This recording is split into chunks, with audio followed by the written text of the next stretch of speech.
بسم اللہ الرحمن الرحیم۔ Welcome to my YouTube channel اسلام کی دنیا۔ امید کرتی ہوں آپ سب خیریت سے ہوں گے۔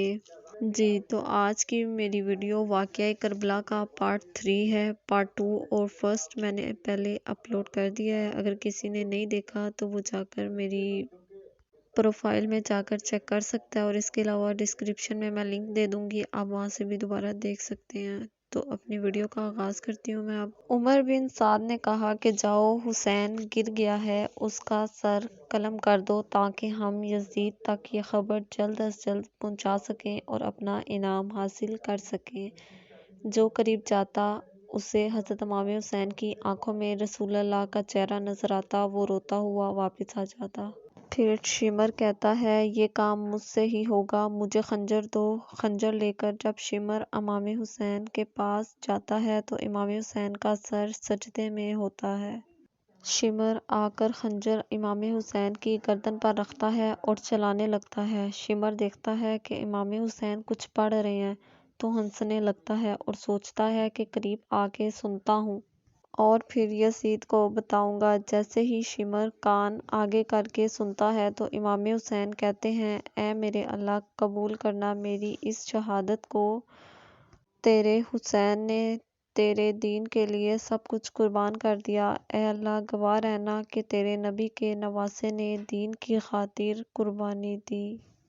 حضرت امام حسین رضی اللہ تعالیٰ کا شکر ادا کرتے ہیں اور حمد و ثنا کر رہے ہوتے ہیں۔ اتنے میں امام حسین نے آنکھیں کھولی تو بولے اے بدبخت شمر، کیا تجھے نہیں پتا میں کون ہوں؟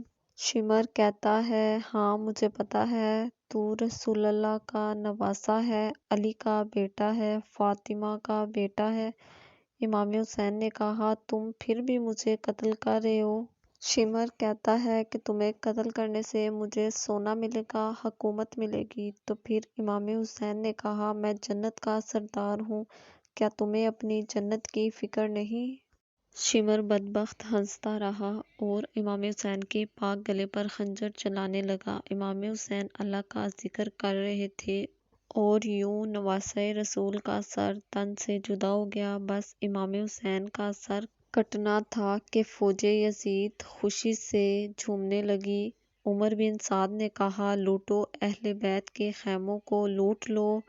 فوج خیمے کی طرف بڑھی۔ فوج یزید نے ایک ایک چیز کو لوٹنا شروع کر دیا۔ پھر شمر نے دیکھا ایک 4 سال کی بچی میدان میں بابا بابا کر رہی تھی۔ شمر قریب گیا، بچی نے سوچا میں یتیم ہو گئی ہوں، شاید وہ میرے سر پر ہاتھ رکھے۔ بچی نے کانوں میں بالیاں پہنی ہوئی تھی، پھر شمر نے بالیوں کو زور سے کھینچ کر نکال دی۔ وہ بچی کربلا کی زمین پر بیٹھ گئی اور کہنے لگی دادا علی کہاں ہیں آپ؟ اور باقی سب بیویاں بھی بے پردہ ہو کر زمین کربلا پہ لاوارث ہو کر بیٹھ گئیں اور خیمے جل گئے۔ پھر عمر بن سعد کہتا ہے کہ یزید کا حکم ہے سب کے سر کاٹ کر میرے پاس لے آؤ اور لاشوں پر گورے دوڑاؤ، تاکہ اس دنیا کو پتہ چلے جو یزید کے سامنے آئے گا وہ اس کی بہنوں کو، بیٹیوں کو بے پردہ کرے گا، نعوذ باللہ، اور جو بھی اس کے سامنے آئے گا اس کی لاشوں کو ایسا کر دے گا کہ کوئی پہچان نہیں سکے گا۔ شمر نے کہا لاشوں کو لاؤ اور گھوڑوں کو تیار کرو۔ کسی قبیلے سے آواز آئی کہ اکبر کی ماں ام لیلہ ہمارے قبیلے سے ہیں، ہم اکبر کی لاش پر گھوڑے نہیں دوڑائیں گے۔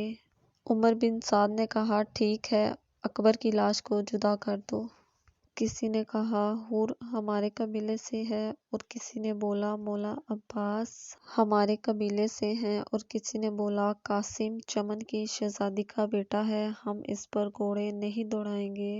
کربلا کی تاریخ نے یہ تحریر کر دیا کہ وہاں کے جتنے بھی شہید تھے ان کے لیے کوئی نہ کوئی کہنے لگا یہ ہمارے قبیلے سے ہے، ان سب کی لاش جدا ہو گئی۔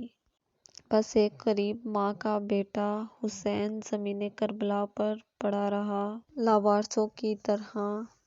پھر آپ کی لاش کو پامال کیا گیا۔ گھوڑے دوڑتے ہوئے کبھی مشرق کی طرف اور کبھی مغرب کی طرف۔ امام حسین کی لاش پامال ہوتی رہی، نعوذ باللہ۔ آپ کی دائیں پسلیاں بائیں جانب اور بائیں پسلیاں دائیں جانب اور امام حسین کا سینہ اور پشت ایک ساتھ ہو گئے۔ سن 61 ہجری کا 10 محرم کا یہ واحد دن تھا جس دن اندھیرا وقت سے پہلے ہی ہو گیا۔ سلام ہو کربلا کے شہداء اور نواسۂ رسول حضرت امام رضی اللہ عنہ پر۔ اگر آپ کو میری یہ ویڈیو اچھی لگی ہو کربلا کی سیریز کی تو مجھے لائک، شیئر اور میرے چینل کو ضرور سبسکرائب کیجیے گا۔ اللہ حافظ۔